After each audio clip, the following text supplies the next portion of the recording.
Assalamualaikum warahmatullahi wabarakatuh. Saya Nanda Handayani, NIM 77, ingin menjelaskan bab 18 mengenai akuntansi untuk organisasi nirlaba pada halaman 262. Poin yang pertama yaitu mengenai aktiva yang didonasikan. Bisa kita lihat pada buku halaman 261, mungkin ini sudah dijelaskan oleh pemateri sebelumnya. Di sini saya akan mengulas kembali mengenai aktiva yang didonasikan. Untuk transaksinya yaitu di mana Community General Hospital menerima sekuritas ekuitas senilai $500.000 yang dibatasi penggunaannya untuk membeli peralatan diagnostik. Laba dari sekuritas tersebut juga dibatasi. Kemudian Community General mencatat donasi tersebut dalam dana yang dibatasi hingga dananya digunakan untuk membeli peralatan. Untuk jurnal yang pertama yaitu untuk mencatat donasi sekuritas, di mana kita menerima sekuritas ekuitas ini. Jadi investasi bertambah di sebelah debit sebesar 500.000 dan di kredit terdapat dukungan yang dibatasi secara temporer atau dana yang dibatasi tersebut sebesar 500.000. Kemudian pada akhir tahun, Community General menentukan bahwa nilai pasar investasi naik sebesar $50.000. Untuk jurnalnya yaitu mencatat penerimaan pendapatan dividen yang dibatasi untuk akuisisi peralatan diagnostik. Di mana di sini kan nilai pasar investasi tersebut naik sebesar $50.000. Investasinya bertambah di sebelah debit dan kita menerima keuntungan dari pendapatan dividen tersebut di sebelah kredit dengan akun keuntungan realisasi bersih dan belum terrealisasi atas investasi dibatasi secara temporer sebesar $50.000. Asumsikan bahwa sekuritas tersebut yang sekarang memiliki nilai buku sebesar $550.000 dijual seharga $600.000. Rumah sakit menggunakan hasilnya untuk membeli peralatan diagnostik yang berharga pokok $560.000. Van mencatat ayat jurnal berikut.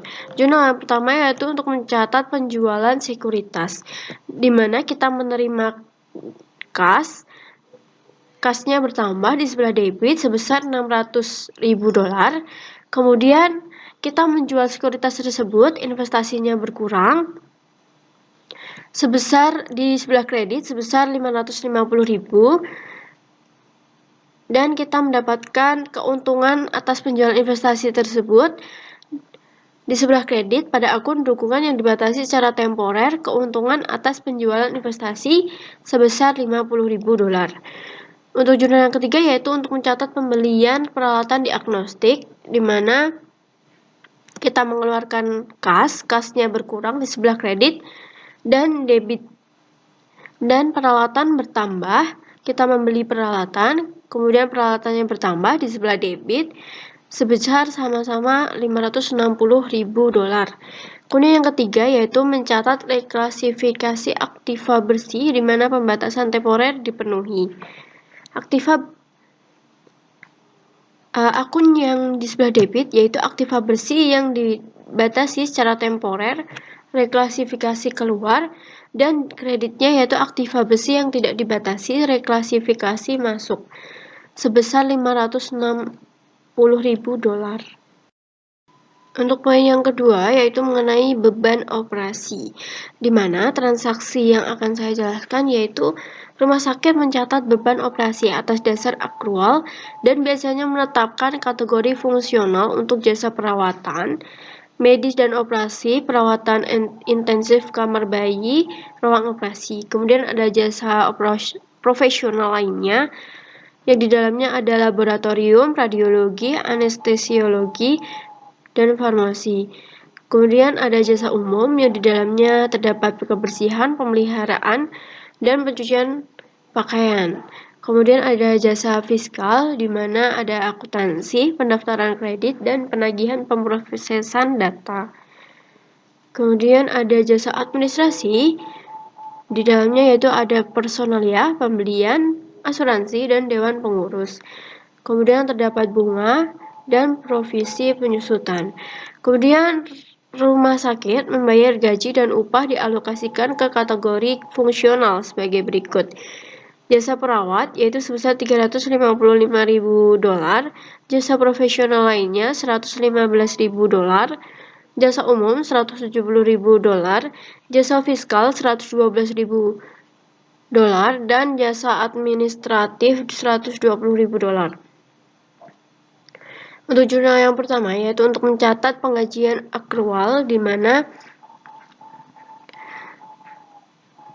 terdapat beban, yaitu yang pertama ada jasa perawat di debit $355.000, kemudian di debit lagi jasa profesional lainnya $115.000, kemudian jasa umum $170.000, jasa fiskal $112.000, dan jasa administratif $120.000 di sebelah debit bertambah di sebelah debit.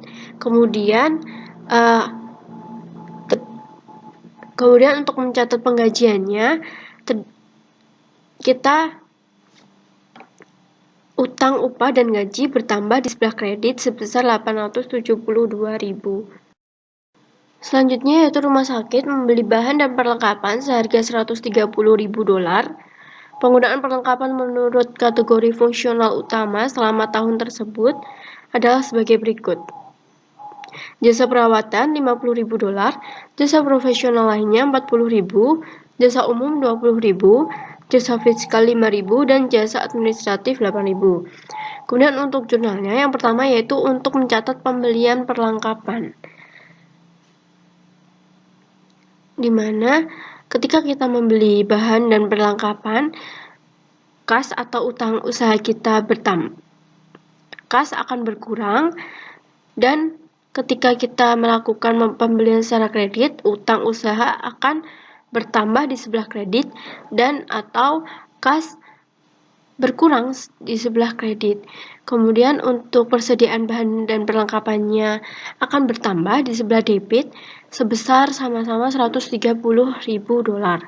Yang kedua yaitu untuk mencatat penggunaan bahan dan perlengkapan.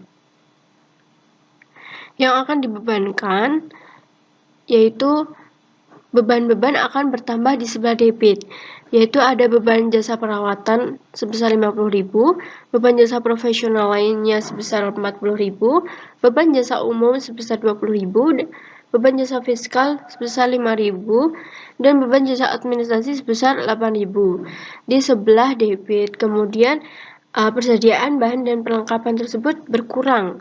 Ketika kita mencatat penggunaan, kita menggunakan bahan dan perlengkapan tersebut, persediaan bahan dan perlengkapan akan berkurang di sebelah kredit sebesar $123.000. Mungkin itu saja yang dapat saya jelaskan. Kurang lebihnya mohon maaf. Terima kasih. Wassalamualaikum warahmatullahi wabarakatuh.